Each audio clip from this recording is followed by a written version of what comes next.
যে কোনো তথ্য বা স্থিতিশীল পরিস্থিতি সৃষ্টি যদি করে তাহলে সেই অ্যাপসের মাধ্যমে সবাইকে জানাবে এবং যাতে তাড়াতাড়ি রেসপন্স করতে পারে সেই জন্য বিজিবি এবং অন্যান্য আইন শৃঙ্খলা রক্ষাকারী বাহিনীও মোতায়েন থাকবে।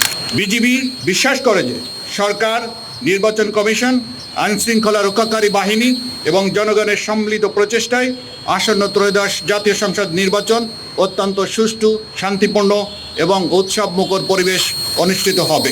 দেশের জনগণের আস্থা এবং বিশ্বাসকে সর্বোচ্চ গুরুত্ব দিয়ে বিজিবি সর্বদা সংবিধান ও আইনের প্রতি শ্রদ্ধা রেখে এই দায়িত্ব পালন অব্যাহত রাখবে ইনশাআল্লাহ। দেশের নাম্বার 1 ট্রেডিং অ্যাপ নিফটি ফার্স্টে পাচ্ছেন ট্রেডিং এর সব সুবিধা, dual exchange access, company analysis, portfolio তৈরি করা সহ আরও অনেক ইউনিক ফিচারের সাথে ট্রেড করতে ডাউনলোড করুন এক্ষুনি।